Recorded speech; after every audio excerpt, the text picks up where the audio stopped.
Hello and welcome back to Total Drama Multiverse Reloaded. Yep, I'm going to continue that. I actually, just before this, finished rebranding all the episodes. So if you go to the playlist, it says Total Drama Multiverse Reloaded, and then in parentheses, Season 2. And every single thumbnail and title has been changed. It is reloaded now, whether you like it or not.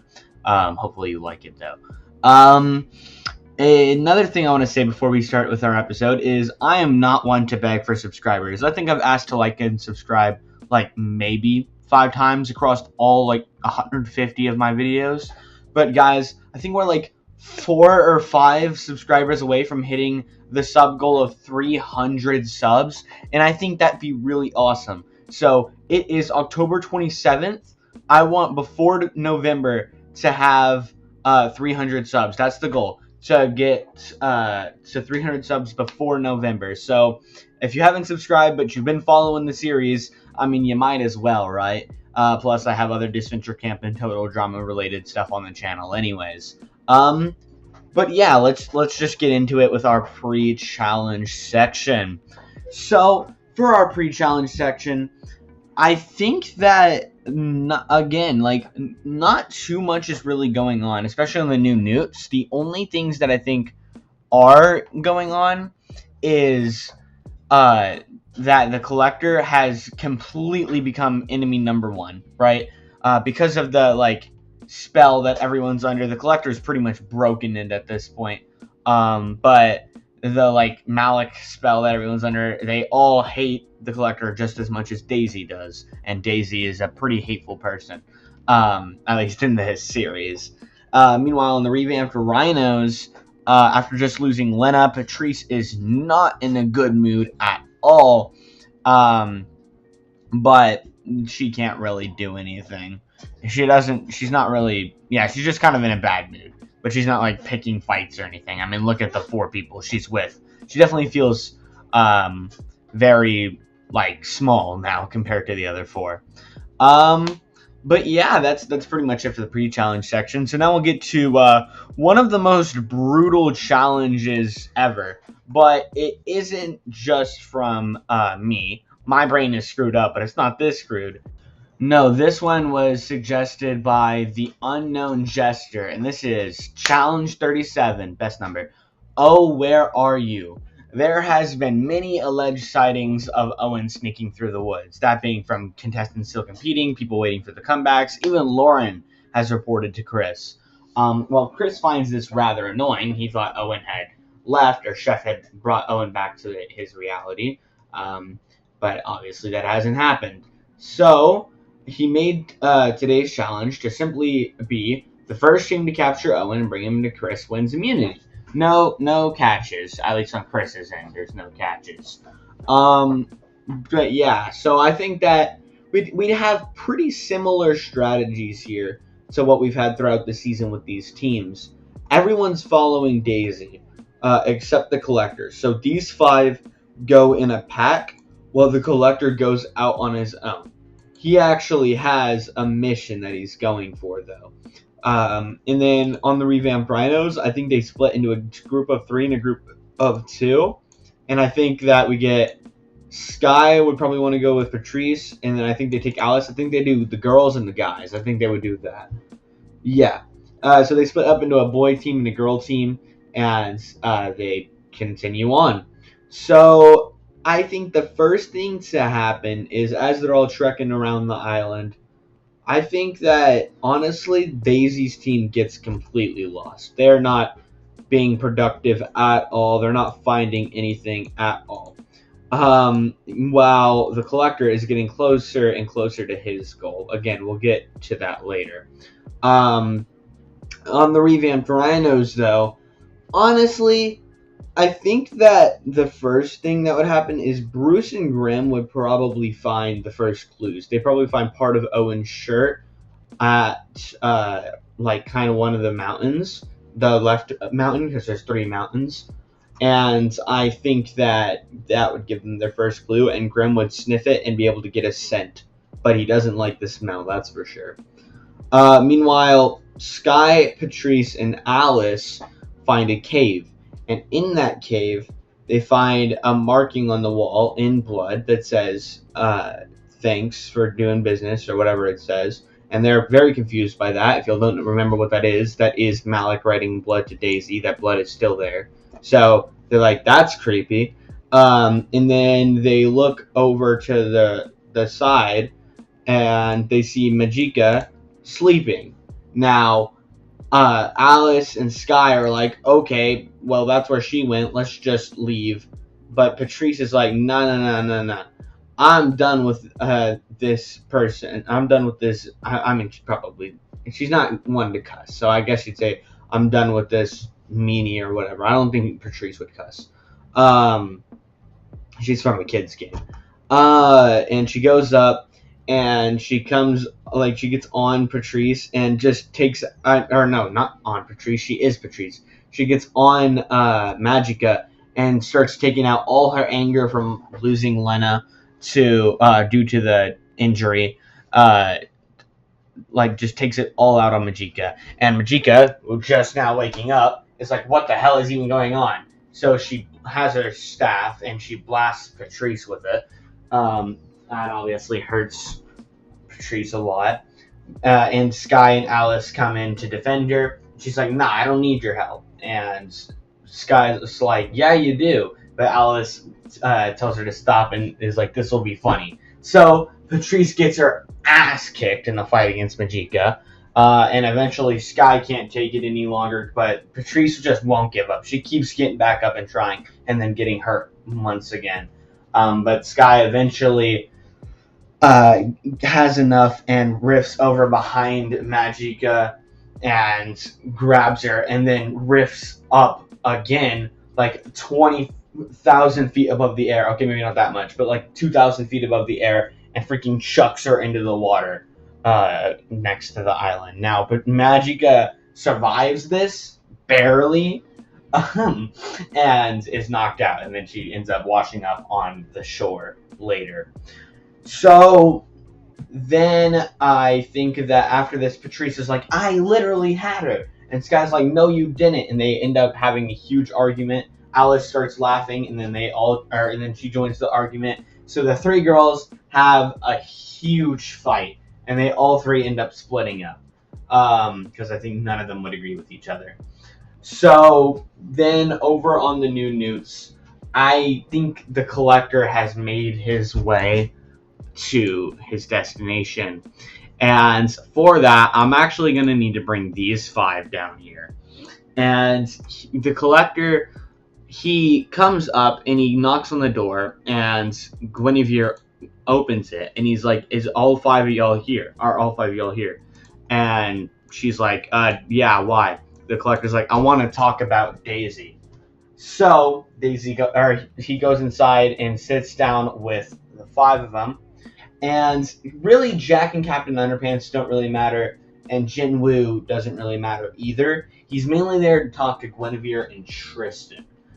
So yeah, the other 3 leave, and he first asks Guinevere if she found herself all of a sudden liking Daisy, and not in like a romantic way, but you know what I mean. And Guinevere's like, yeah, until I got away from her. I think she used some sort of magic to make everyone fall in love. Well, not in love. To either fall in love, or because I think Ezekiel's probably in love at this point. I could see that being pretty funny.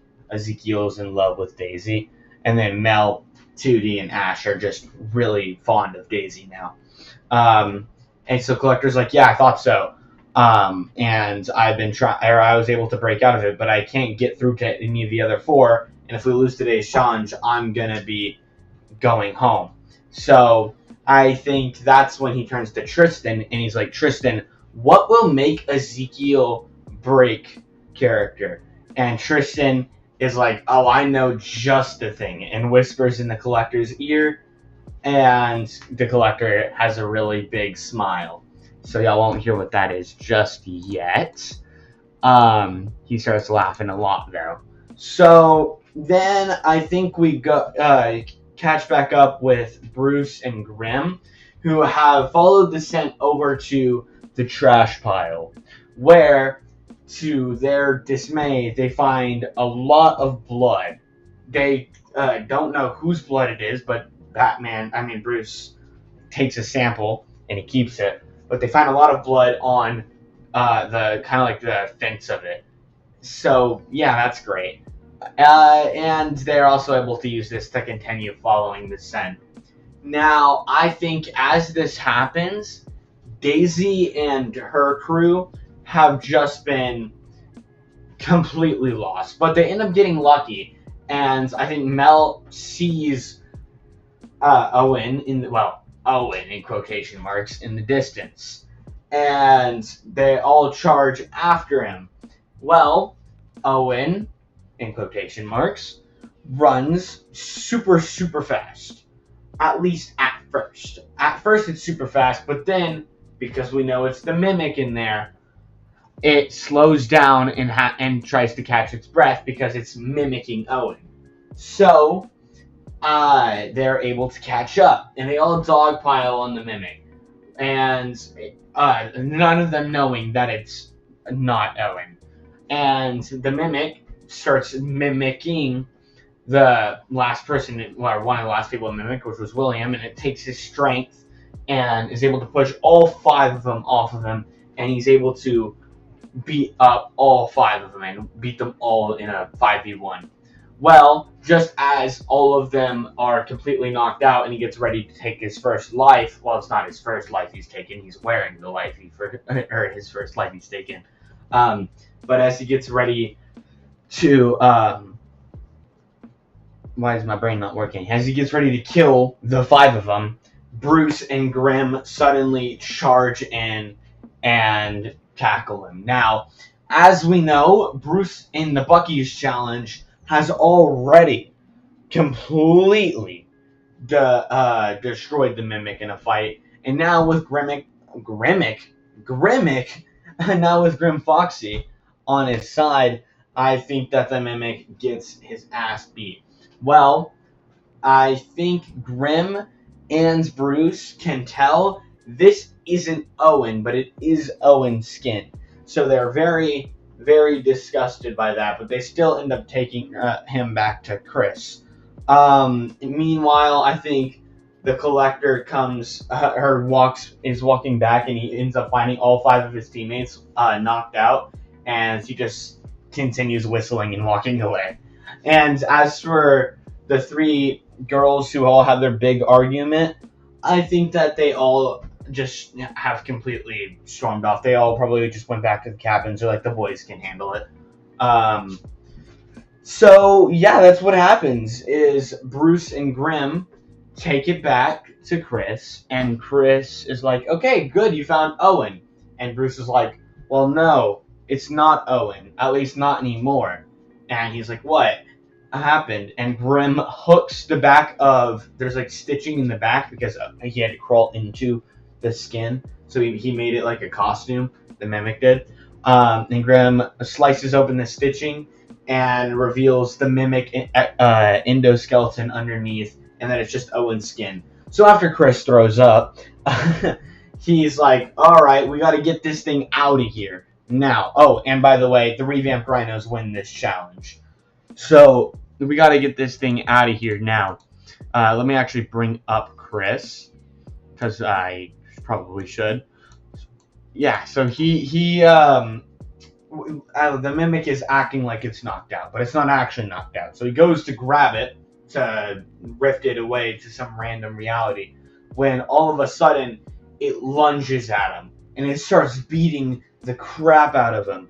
And then Bruce and Grimm try to attack, but the mimic turns around and starts mimicking both Bruce and Grimm's fighting style, mainly Bruce's though, since he's been beat up by him twice, and is able to subdue both of them.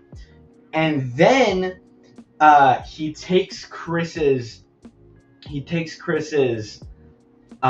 rift gun, and with this he rifts across the island, grabs Machika's limp body, and rifts off the island, meaning that they are now missing. So Bruce, Chris, and Grimm are just completely in shock. And after finding the other five, because they asked the collector where the rest of his team is, and he at first didn't want to say, but then he's like, I probably need to talk to Ezekiel anyway. So he was able to just snap, and all five of them, their limp bodies, all just kind of floated over to him, and then he was able to wake them all up by smacking them all in the face, but still waking them all up.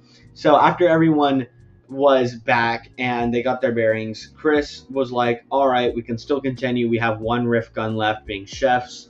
And I really need to contact Hope and Jones and Peely about this. But first, let's get through with our elimination ceremony.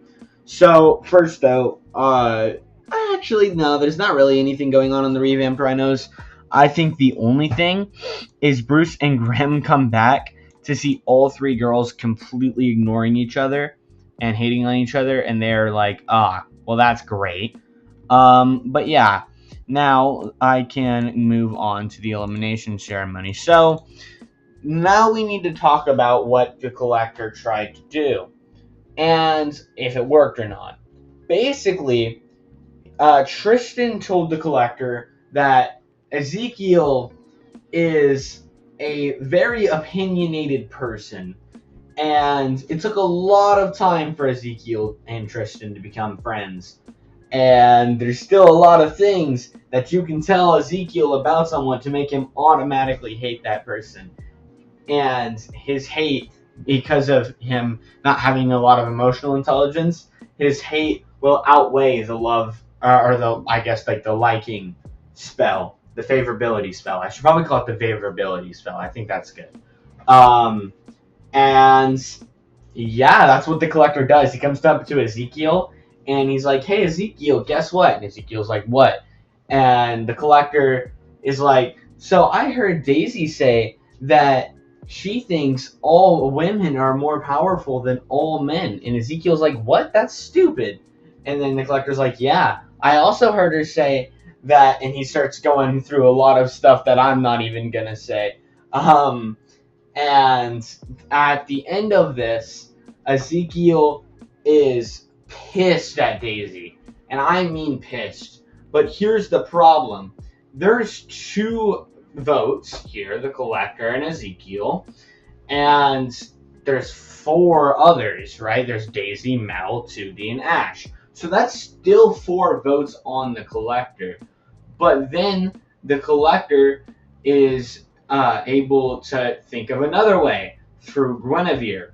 So the collector's other way to switch people that he knows about is Guinevere said that if you get out of range of that spell, because it's just range, that like of within like 200 feet around Daisy, then it will be broken.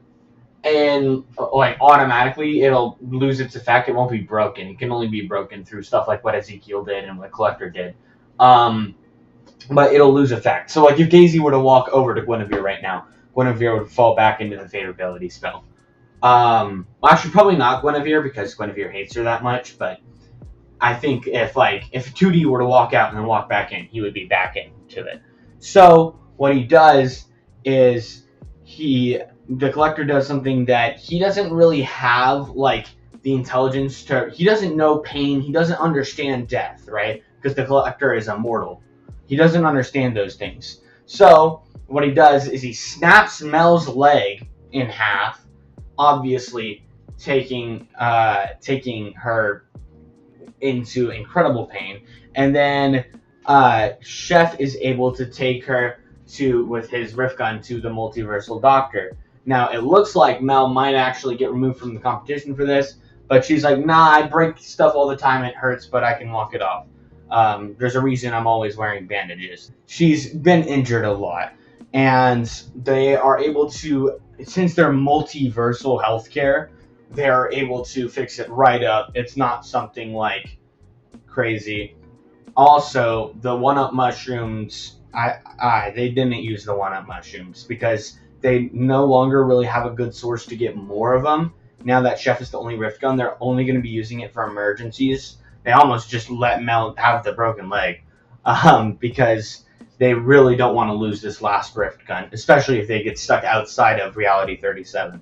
So, all that to say, while Mel is getting her leg fixed, she's talking to the Collector. And at first, she's pissed at the Collector for breaking her leg. But then the Collector explains, "Hey, we're out of Daisy's range. Do you know what's been going on?" And after Mel thinks about it, she's like, "Holy crap, you're right." And the Collector's like, "Okay, good. I don't have enough time to fix 2D or Ash, so I just have to pray that you and Ezekiel will vote Daisy with me tonight." And Mel's like, "You know what? You did just break my leg, so I'll think about it. And also, won't it just have the spell, anyways, that take over my brain again once I'm back on the island?" And the Collector's like, "Take this." And he takes a notebook, he hands it to her, and that notebook contains every bad thing that the Collector knows Daisy's done, which really is a lot of like petty stuff, but he also adds some things in there mainly about Mel. Like she said bad things about Mel to make Mel strongly dislike Daisy, or at least remember, not strongly dislike, like it won't break the spell, but at least remember what happened there between the Collector and her and the hospital. So after that, the Collector and Mel come back, and immediately Mel's like, "I'm gonna go see what Daisy's doing," and the Collector instead is like, "Nah, read the notebook," and she does, and she's like, "Oh yeah." So Ezekiel comes out, and the three of them are like, "Okay, tonight we have to win, because if we don't, it is over for us." And the Collector's like, "Oh, don't worry, I can win. I have some insane powers. As long as we can get that tiebreaker, I can destroy Daisy. It'll be very therapeutic." So they're like, "All right, we trust you." So now that we're actually at the elimination, these three, with a lot of convincing from Ezekiel and Collector for Mel to like kind of even against her own brain telling her not to vote Daisy to vote Daisy, these three vote Daisy while the other three vote the Collector. So we have our tiebreaker between the two, and each tiebreaker is chosen on a wheel. In each of the options there are kind of based off of a game or something. Like, for example, the last one we had was based off of WWE. This one is based off of Jeopardy. So neither of these two are right. They're both kind of stupid. I don't know how this got up here. That's weird. But they're both kind of stupid. But let's go over their qualifications anyway. Daisy, she's arrogant, cocky, and obviously not a good leader. But she doesn't really need to be leading too much. I think she'd be not great. The Collector has the mind of a 7-year-old, and has very extensive knowledge on kind of space and all that. But outside of space, I don't think he's got too much. Maybe he'll get a question about pizza bagels. So I think that the Collector would do better than you'd expect, but I think Daisy would still be able to edge out the win here, and she would get all in the Collector's face and be super happy, and I think the Collector would throw a temper tantrum and then slam Daisy into a tree. So, yeah. The Collector, even though he was just added into the game, is eliminated. Now, he vows to Daisy that either he will compete in the comebacks, and either he, Guinevere, or Tristan will get back in, and they will take Daisy down. And Daisy's like, "Yeah, sure, whatever." So, yeah, that's gonna do it. Or is it? Because Chris has one last announcement for today. So he gets both teams up, and he says, "All right, y'all have done great as teams, but we've come to 10 of our 20 contestants that are competing this season." Wait, no, yeah, 21 people were here originally, and then also Collector and Grim. So we have come to 10 of our 23 contestants that have competed, which means that it is time for the merge. And I think that everyone would be kind of mixed feelings on this. I feel like there's not too many people that are as certain. The three girls on the well, I guess it used to be the revamped Rhinos. Those three girls have all completely broken up after that argument and are probably all out for each other's throats. Bruce and Grimm are good with each other. There's also the war between Ezekiel, Mel, Daisy. The comeback is still confirmed to be next episode, and Tootie and Ash are still under Daisy's spell. So there's a lot going on in our merge. But before any of them get eliminated, like I said, one has to come back. And because of that, I did actually have a challenge suggestion planned for Wednesday, but since I'm going to make that one the comeback episode, I'm sorry, I am going to move the Granny challenge to Friday. But I think it's fine. It'll work good as a merge challenge anyway, as an introductory merge challenge. So that's going to do it for this episode. I had a good time recording this one, and I hope y'all had a good time watching this one. But until Wednesday, see ya. After the Mimic rifted away using Chris's rift gun, he made his way to the first reality he could think of, that being his reality. And in the ruins of the Pizzaplex, he walked around. He found a kid named Gregory, so he got to kill that guy. Before he ended up stumbling upon the corpse of something. He could barely tell. All he could tell is there was it had rabbit features. Now Magica, who he had been carrying on his back, woke up around this time, and she's like, "Oh, I can use magic to see what it was," and it fixes. She uses magic to revert it in time to back when it was first made, and it gets reverted all the way into the Spring Bonnie suit. Now, seeing this ignites something in the Mimic.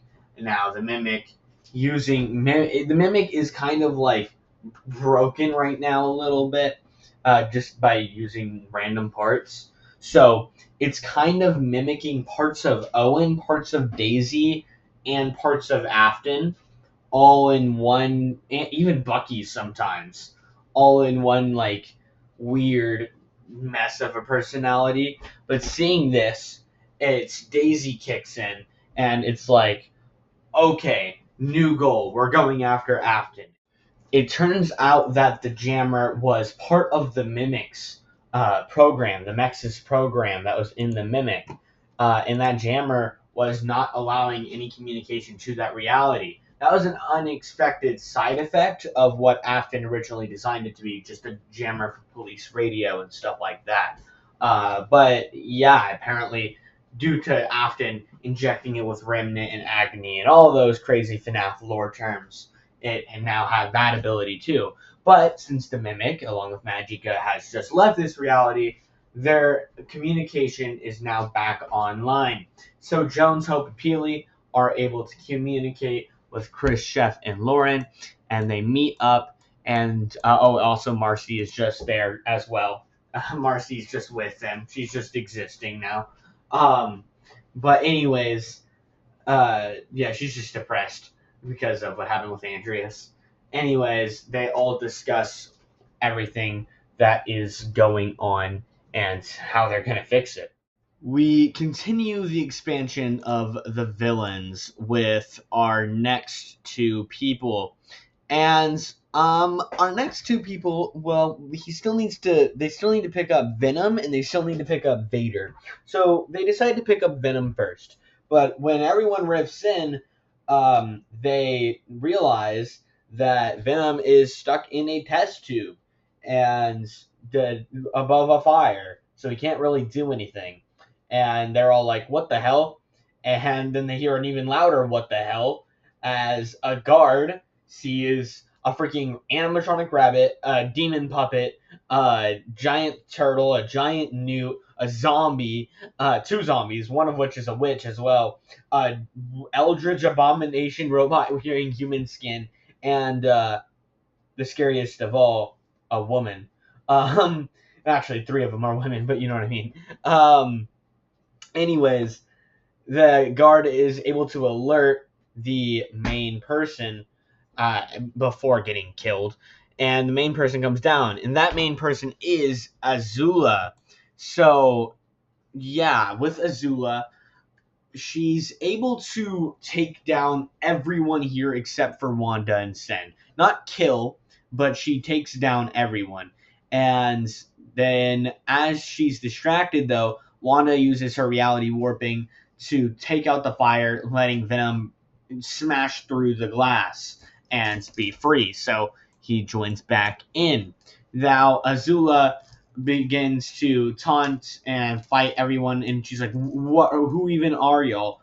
What do y'all want?" And everyone's like, "Wait, just wait, just wait." And Azula doesn't wait. So I think between Wanda and Sen, they're able to restrain Azula, and they're like, they explain the whole situation. I don't need to go through that all again. They explain the whole situation, everything that's going on, and Azula decides to join their team. So Azula from Avatar: The Last Airbender is now an official member of our villains crew.